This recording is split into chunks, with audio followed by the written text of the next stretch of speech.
ನೋಡಿ, ರಾಜ್ಯದಲ್ಲಿ ಕಳೆದ ಕೆಲ ದಿನಗಳಿಂದ ಸಿಕ್ಕಾಪಟ್ಟೆ ಸುದ್ದಿ ಆಗಿರುವಂತಹ ವಿಚಾರ, ಸಿಕ್ಕಾಪಟ್ಟೆ ಸದ್ದು ಮಾಡ್ತಾ ಇರುವಂತಹ ವಿಚಾರ ಹನಿ ಟ್ರ್ಯಾಪ್. ಹನಿ ಟ್ರ್ಯಾಪ್ ಎಲ್ಲೆಲ್ಲೂ ಕೂಡ ಈಗ ಹನಿ ಟ್ರ್ಯಾಪ್ನದ್ದೇ ಆತಂಕ ಎದುರಾಗಿದೆ.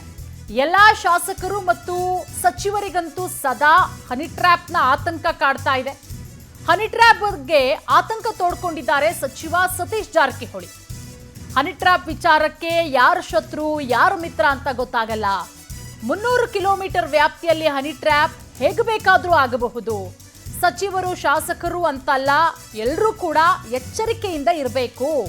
ಹನಿ ಟ್ರ್ಯಾಪ್ ಬಗ್ಗೆ ಎಚ್ಚರಿಕೆಯನ್ನ ನೀಡಿದ್ದಾರೆ ಸಚಿವ ಸತೀಶ್ ಜಾರಕಿಹೊಳಿ ಅವರು. ನೋಡಿ, ಎಲ್ಲರಲ್ಲೂ ಕೂಡ ಈಗ ಹನಿ ಟ್ರ್ಯಾಪ್ನ ವಿಚಾರವೇ ದೊಡ್ಡ ಮಟ್ಟದಲ್ಲಿ ಸುದ್ದಿ. ಈ ಬಗ್ಗೆ ಮಾತನಾಡಿದ್ದಾರೆ ಸತೀಶ್ ಜಾರಕಿಹೊಳಿ, ಬನ್ನಿ ನೋಡೋಣ.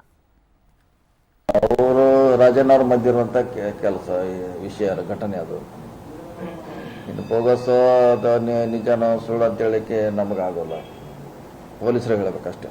ಬಟ್ ಸ್ಟಾರ್ಟಿಂಗ್ ರಾಜಣ್ಣ ಮಾತಾಡಿದಾಗ ಮತ್ತೆ 2-3 ದಿವಸ ಆದ್ಮೇಲೆ ಮಾತಾಡಿದಾಗ ಸ್ವಲ್ಪ ಡಿಫ್ರೆನ್ಸ್ ಇತ್ತು. ಅಂದ್ರೆ ಸ್ಟಾರ್ಟಿಂಗ್ ಮಾತಾಡಿದ ಪಾಯಿಂಟ್ ಅದು ಅದಾದ ನಂತರ ಈ ರಾಜಣ್ಣವ್ರು ಕೇಳ್ಬೇಕು. ಮತ್ತೆ ನೀವು ಯಾಕೆ ನೀವು ಮತ್ತೆ ಹಂಗಿತ್ತು ಈಗಿತ್ತು ನೀವು ಅವರನ್ನ ಕೇಳ್ಬೇಕು. ಈಗ ಮತ್ತೆ ಸಚಿವರೆಲ್ಲ ಅಲರ್ಟ್ ಆಗಿರ್ಬೇಕು ಅಂತ ಹೇಳ್ತಿದ್ದಾರೆ ಈ ಪ್ರಕರಣದಿಂದ.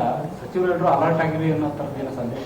ಸಚಿವರಾಗಿ ಎಲ್ಲರೂ ಕೂಡ ನಮ್ಮನ್ನು ಕೂಡಿ ಎಲ್ಲರೂ ಅಲರ್ಟ್ ಆಗಬೇಕು ಅಂತಾರೆ. ಸಚಿವರ ಯಾಕೆ ಎಲ್ಲರೂ ಯಾರ್ಯಾರು ರಡಾರ್ನಾಗ ಬರ್ತೈತೆ 300 ಕಿಲೋಮೀಟರ್ ರಡಾರ್ನಾಗ